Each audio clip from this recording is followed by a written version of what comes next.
اعوذ باللہ من الشیطان الرجیم بسم اللہ الرحمن الرحیم الحمد للہ الذی انزل علی عبده الکتاب ولم یجعل له عوجا۔ سورۃ الکہف۔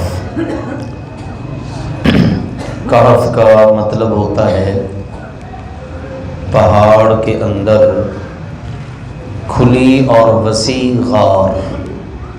غار ہوتی ہے، کھلی اور وسیع، اس کو کہتے ہیں کہف۔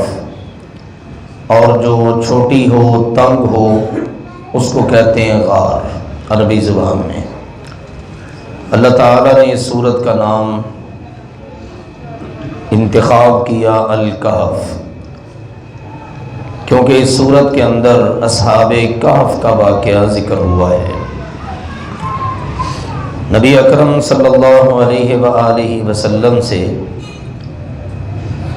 کچھ سوالات ہوئے، 3 سوالات، ان کے جوابات اس سورت میں ہیں۔ اصحاب کہف کے متعلق سوال ہوا، پھر اسی طرح خضر علیہ السلام کے بارے میں سوال ہوا، پھر اسی طرح سے ذوالقرنین کے بارے میں سوال ہوا۔ تو اللہ تعالیٰ نے ان سوالات کے جواب کے اندر یہ سورہ مبارکہ نازل فرمائی اور تسلی بخش جواب ارشاد فرمائے۔ تو یہ سورت جو ہے، اس کی بڑی فضیلت ہے۔ احادیث کے اندر نبی اکرم صلی اللہ علیہ وآلہ وسلم کا فرمان ہے، من حفظ 10 آیات من اول سورۃ الکہف، سورۃ الکہف کی جو بندہ پہلی 10 آیات یاد کر لے گا، پہلی 10 آیات یاد کر لے گا، اسما من فتنۃ الدجال، اس کو دجال کے فتنے سے بچا لیا جائے گا۔ اللہ تعالیٰ اس کی حفاظت فرمائے گا کہ وہ بندہ دجال کے فتنے سے بچ جائے گا۔ اور یہی فضیلت اس کی آخری والی 10 آیات کی ہے۔ پہلی والی 10 آیات اور آخری والی 10 آیات جو بندہ پڑھ لے، یاد کر لے، حفظ کر لے، تو اللہ تعالیٰ دجال کے فتنے سے اس کو بچا لیتا ہے، اور ایسا خوفناک فتنہ ہے جس سے اللہ کے ہر نبی نے پناہ مانگی ہے۔ اسی طرح یہ وہ صورت ہے جس کو پڑھنے سے اللہ تعالیٰ کی طرف سے سکینت نازل ہوتی ہے، سکینت اترتی ہے۔ سیدنا براء بن عازب رضی اللہ تعالیٰ عنہ بیان کرتے ہیں، ایک شخص اپنے گھر میں سورۃ الکہف پڑھ رہا ہے، رات کا وقت ہے، اور ان کا گھوڑا جو ہے نا وہ قریب ہی 2 رسیوں کے ساتھ بندھا ہوا ہے۔ انہوں نے یہ سورۃ الکہف پڑھنی شروع کی۔ کان رجل یقرأ سورۃ الکہف، اپنا گھر ہے، رات کا وقت ہے، تہجد کا ٹائم ہے، تو وہ سورۃ الکہف پڑھ رہا ہے، اور قریب میں گھوڑا 2 رسیوں کے ساتھ بندھا ہوا ہے۔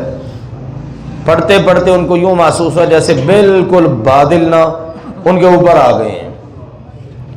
جیسے جیسے پڑھتے جا رہے ہیں، تدنو بادل قریب ہوتے چلے جا رہے ہیں۔ جس وقت انہوں نے نظر اٹھا کے دیکھی تو دیکھا کہ بادل اور بادلوں نے ایک پوری طرح سے سائبان کی طرح ان پر سایہ کر رکھا، اور وہ چھائے ہوئے ہیں۔ صبح ہوئی تو نبی اکرم صلی اللہ علیہ وآلہ وسلم کی خدمت میں حاضر ہوئے۔ اچھا، اس دوران یہ واقعہ پیش آیا کہ جس وقت وہ بادل قریب آئے نا، تو گھوڑے نے بدکنا شروع کر دیا، گھوڑا حرکت کر رہا ہے، ہلچل مچ گئی۔ اب بعض حدیث میں بھی آتا ہے قریب میں ان کا بچہ بھی سو رہا تھا، ان کو ڈر ہوا کہ کہیں یہ گھوڑا اتنا نہ بدکے کہ میرے بچے کو نہ کچل ڈالے، انہوں نے تلاوت روک دی۔ تو جس وقت دیکھا تو وہ بادل اور بادلوں نے پوری طرح سایہ کیا ہوا ہے، تو کیا فرمایا، نبی اکرم صلی اللہ علیہ وسلم کی خدمت میں حاضر ہوئے۔ فلما اصبح اتى النبی صلی اللہ علیہ وسلم فذکر ذلک له، انہوں نے اس بات کا ذکر نبی اکرم صلی اللہ علیہ وسلم سے کیا۔ اللہ کے نبی جی، رات کو میں سورہ کہف پڑھ رہا تھا گھر میں، تو یہ صورتحال پیش آ گئی۔ تو آپ علیہ السلام نے فرمایا، تلک السکینہ تنزلت بالقرآن، میرے صحابی یہ سکینت تھی جو قرآن پڑھنے کی بدولت نازل ہو رہی تھی۔ اس حدیث سے اہل علم نے استدلال کیا ہے، جس گھر میں سورہ کہف پڑھی جاتی ہے نا، اس گھر میں اللہ کی طرف سے سکینت نازل ہوتی ہے۔ پھر جمعے والے دن پڑھنا اس کی تو بڑی فضیلت ہے حدیث کے اندر، حسن اتفاق ہے کہ آج جمعے کی ہی رات ہے، کیونکہ مغرب سے شروع ہو جاتا ہے اور اگلے دن مغرب تک، آج جمعرات مکمل ہو گئی نا مغرب پہ، اب عشاء کی نماز کے بعد کا وقت ہے، تو یہ جمعے کی ہی رات ہے۔ کل شام تک، غروب آفتاب تک جمعہ چلے گا۔ تو نبی اکرم صلی اللہ علیہ وآلہ وسلم کا فرمان ہے، ان من قرأ سورۃ الکہف یوم الجمعہ، جو بندہ جمعے والے دن سورہ کہف پڑھ لے، یہ والی سورت جس کو ابھی اللہ کے فضل سے ہم پڑھنا شروع کر رہے ہیں، فرمایا اضاء لہ من النور ما بین جمعتین، جس جمعے اس نے پڑھی ہوگی نا، اس جمعے سے لے کر اگلے جمعے تک اللہ اس کے لیے روشنی اور نور پیدا کر دے گا۔ تو اس لیے اس سورت کو پڑھنا چاہیے، جمعے والے دن اس کا اہتمام کرنا چاہیے۔ بڑے ہی اہم موضوعات، دلچسپ واقعات پر یہ سورہ مبارکہ مشتمل ہے۔ 12 اس کے رکوع ہیں اور اللہ سبحانہ و تعالی نے اس کے اندر جو حکم احکام ذکر کیے ہیں، عقائد سے متعلق، اعمال سے متعلق، اور اسی طرح سے تاریخ کے اہم واقعات جن کا تعلق زیادہ تر عقائد کے ساتھ ہے۔ فرمایا بسم اللہ الرحمن الرحیم، شروع اللہ کے نام سے جو بڑا رحم کرنے والا انتہائی مہربان ہے۔ الحمدللہ، تمام تعریفیں اللہ کے لیے ہیں۔ الحمدللہ سے یہ سورت شروع ہو رہی ہے۔ قرآن پاک کے اندر 5 سورتیں ایسی ہیں جن کی ابتدا اس کلمہ سے ہوئی، الحمدللہ۔ ایک ہے سورۃ الفاتحہ، ایک ہے سورۃ الانعام، اور ایک یہ والی سورت ہے، اور 2 سورتیں سورہ سبا اور سورہ فاطر، سورہ یاسین سے پہلے والی سورتیں۔ تو یہ ان 5 سورتوں میں سے ہے جن کی ابتدا الحمدللہ سے ہوئی۔ تو فرمایا تمام تعریفیں اللہ کے لیے۔ پچھلی سورت ہم نے مکمل کی، اس کی آخری آیت کیا تھی؟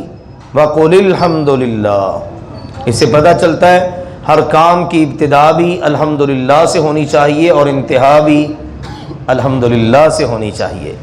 ہمارے کتنے سارے کام ہیں جن کے اختتام پر الحمدللہ کہتے ہیں۔ کھانا کھایا تو کھانا کھانے کے بعد جو دعا پڑھنی ہے اس میں کیا ہے؟ الحمدللہ۔ بیت الخلاء گئے، فارغ ہو کے آ گئے، سکون میں آ گئے، تکلیف دور ہو گئی، الحمدللہ۔ الذی اذھب عنی الاذی وعافانی، دیگر بہت سارے مواقع۔ چھینک آئی تو کہا جس کو چھینک آئے وہ کہے الحمدللہ۔ آپ کا کیا حال ہے؟ الحمدللہ۔ فرمایا الحمدللہ تملأ المیزان، الحمدللہ اتنا وزنی کلمہ ہے، جو بندہ الحمدللہ کہتا ہے نا، اللہ اس کی بدولت ترازو کو بھر دیتا ہے۔ وہ ترازو کے 14 طبق اگر اس میں رکھ دیے جائیں نا، وہ پھر بھی نہ بھرے۔ 7 آسمان، 7 زمینیں اس کے پلڑے میں رکھ دی جائیں، وہ پھر بھی نہ بھرے۔ لیکن الحمدللہ ایسا خوبصورت کلمہ ہے کہ یہ اس ترازو کو بھر دیتا ہے۔ تو فرمایا تمام تعریفیں اس اللہ کے لیے، الذی، جس نے انزل، نازل کی، علی عبدہ، اپنے بندے پر، اپنے بندے پر، الکتاب، کتاب۔ اس کتاب سے مراد ہے قرآن پاک، اور اس بندے سے مراد ہیں محمد کریم صلی اللہ علیہ وآلہ وسلم۔ آپ کا یہ منصب عظیم عبد والا قرآن پاک میں اہم مقامات پہ اللہ نے ذکر کیا ہے، اور کئی جگہوں پر ہے۔ پچھلی صورت ہم نے پڑھی ہے تو کیا تھا؟ سبحان الذی اسری بعبدہ، پاک ہے وہ ذات جس نے اپنے بندے صلی اللہ علیہ وسلم کو سیر کرائی۔ اسراء اور معراج کا واقعہ ذکر ہوا تو اس میں بھی آپ کی یہی صفت ہے۔ اس طرح فرمایا وَأَنَّهُ لَمَّا قَامَ عَبْدُ اللَّهِ يَدْعُوهُ كَادُوا يَكُونُونَ عَلَيْهِ لِبَدًا، جب کبھی اللہ کے بندے یعنی محمد کریم صلی اللہ علیہ وسلم نماز پڑھنے کے لیے، قیام کے لیے کھڑے ہوتے ہیں، اللہ کی عبادت کے لیے کھڑے ہوتے ہیں، تو دشمن ان کے اوپر حملہ آور ہوتے ہیں۔ تو یہ جہاں جہاں بڑے اہم موضوعات ذکر ہوئے یا مناسب ذکر ہوئے، وہاں اللہ تعالیٰ نے آپ کی صفت کو ذکر کیا، اور یہ آپ کے لیے بڑے اعزاز کی بات ہے۔ ہر کوئی اللہ ہی کا غلام ہے، اللہ ہی کا عبد ہے۔ ان کل من فی السماوات والارض الا آتی الرحمن عبدا، اللہ نے فرمایا آسمانوں میں جو ہے، زمین میں جو ہے، سب کے سب اللہ کے بندے اور غلام ہیں۔ اور جس کو اللہ تعالیٰ کہہ دے یہ میرا غلام ہے، میرا بندہ ہے، میرا عبد ہے، یہ اعزاز کی بات ہے۔ دیکھو نا، بیت گھر، ہر گھر ہی اللہ کا ہے، مسجد اللہ کے گھر ہیں، لیکن بیت اللہ خاص ہو گیا نا، منصب بڑھ گیا۔ کتاب ہر کوئی کتاب ہے، لیکن کہا کتاب اللہ، اللہ کی کتاب، ٹھیک ہے۔ وہ جو صالح علیہ السلام کو اونٹنی دی گئی تھی، ساری اونٹنیاں ہی اللہ کی پیدا کردہ ہیں، لیکن اس کو کیا کہا؟ ناقۃ اللہ، اللہ کی اونٹنی۔ مقصد کیا؟ جب اللہ کی طرف نسبت ہو گئی نا تو اس کا مقام بہت بڑھ گیا۔ تو پھر نبی پاک صلی اللہ علیہ وسلم کو اللہ کہہ دے یہ میرے بندے ہیں، یہ میرے غلام ہیں، یہ میرے عبد ہیں، اس سے بڑھ کر شرف اور کیا ہو سکتا ہے؟ تو بہرحال نبی اکرم صلی اللہ علیہ وسلم کے متعلق یہی عقیدہ رکھنا چاہیے، اور قرآن اس کو بہت کلیئر کرتا ہے بہت سارے مقامات پر۔ یہاں تک کہتا ہے اکان للناس عجبا ان اوحینا الی رجل، محمد کریم صلی اللہ علیہ وسلم ایک مرد ہیں، انسان ہیں، عبد ہیں، ہم نے ان کی طرف اپنا قرآن اتارا ہے۔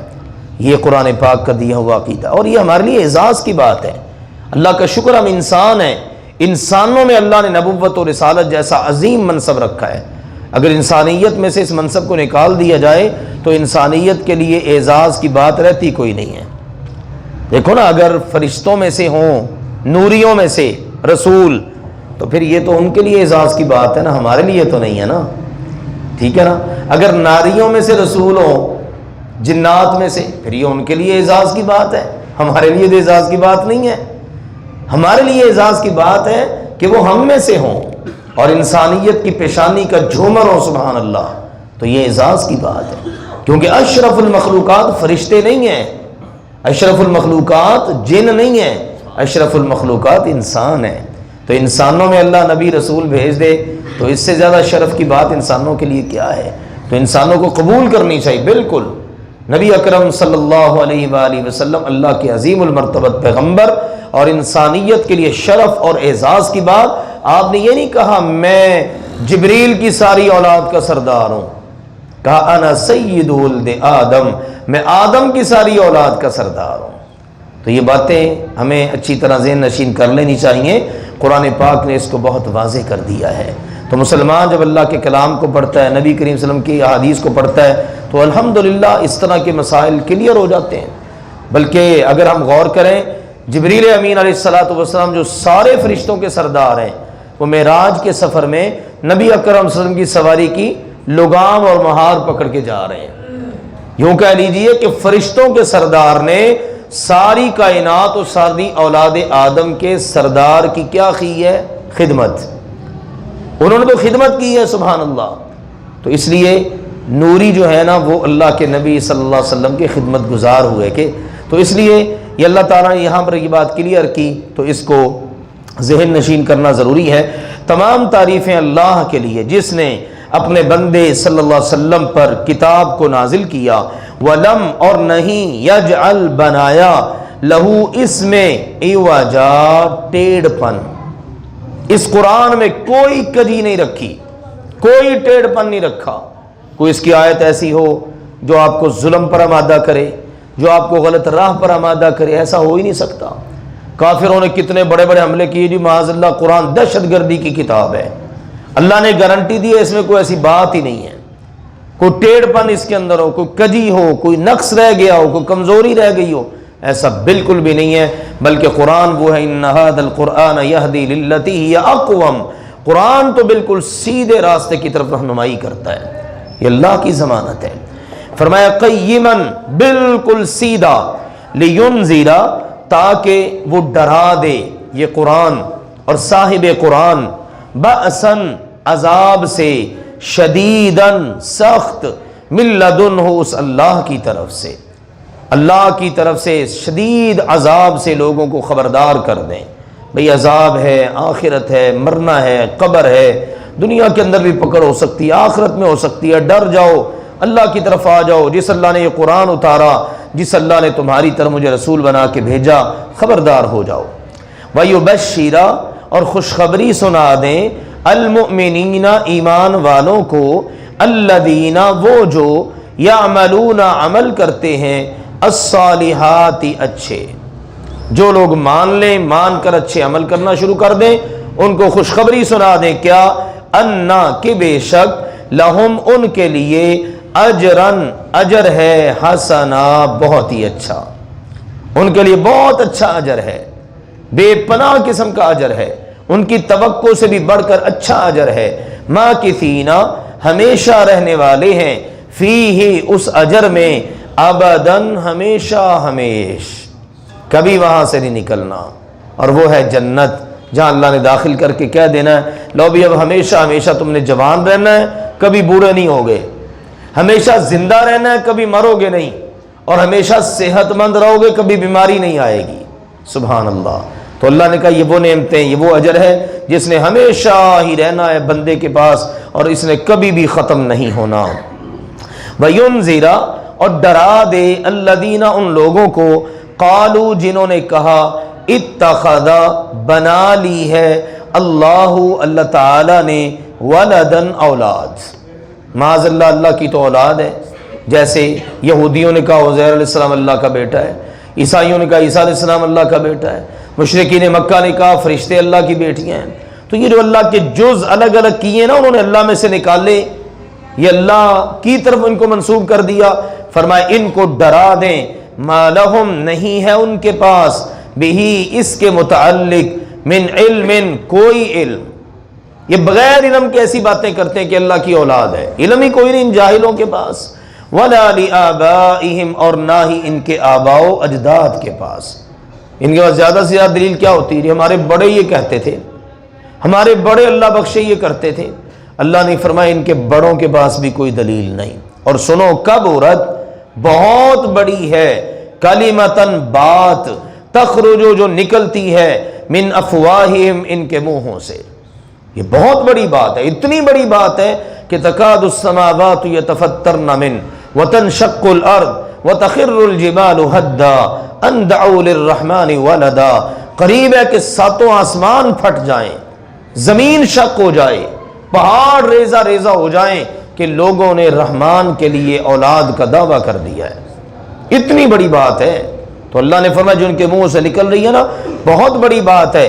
ان یقولون نہیں یہ لوگ کہتے، الا مگر، کذبا جھوٹ، ان کی بات سراسر جھوٹ پر مشتمل ہے، اللہ کی کوئی اولاد نہیں ہے، اللہ کی اولاد کیسے، انا یکون لہ ولد ولم تکن لہ صاحبہ، اللہ کی تو بیوی کوئی نہیں ہے تو اولاد کہاں سے ہو جائے۔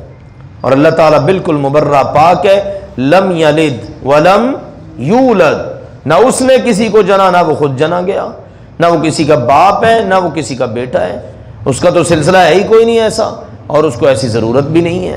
تو یہ اللہ سبحانہ و تعالیٰ کے کلام کا پیغام ہے۔ اللہ تعالیٰ ہم سب کو قرآن پاک کا فہم عطا فرمائے اور اس کے مطابق عقیدہ اور عمل بنانے کی توفیق عطا فرمائے۔ بسم اللہ الرحمن الرحیم، شروع اللہ تعالیٰ کے نام سے جو بڑا رحم فرمانے والا انتہائی مہربان ہے۔ الحمدللہ الذی انزل علی عبدہ الکتاب، تمام تعریفیں اللہ کے لیے جس نے اپنے بندے صلی اللہ علیہ وسلم پر کتاب کو نازل کیا، ولم یجعل لہ عوجا اور اس میں کسی قسم کا ٹیڑھ پن کجی نہیں رہنے دی، قیما بالکل سیدھی کتاب ہے، لینذر بأسا شدیدا من لدن تاکہ اس اللہ کی طرف سے سخت عذاب سے لوگوں کو، اس کی مخلوق کو خبردار کر دے، وَيُبَشِّرَ الْمُؤْمِنِينَ الَّذِينَ يَعْمَلُونَ الصَّالِحَاتِ اور ایمان لانے والوں ان لوگوں کو کہ جو نیک عمل کرتے ہیں خوشخبری سنا دے، أَنَّ لَهُمْ أَجْرًا حَسَنًا کہ بے شک ان کے لیے بہت ہی اچھا اجر ہے، مَاكِثِينَ فِيهِ أَبَدًا جس میں وہ ہمیشہ ہمیشہ رہنے والے ہیں، وَيُنذِرَ الَّذِينَ قَالُوا اتَّخَذَ اللَّهُ وَلَدًا اور ان لوگوں کو ڈرا دے کہ جنہوں نے کہا اللہ کی تو اولاد ہے، اللہ نے تو اولاد بنا رکھی ہے، ما لہم بہ من علم ولا لآبائہم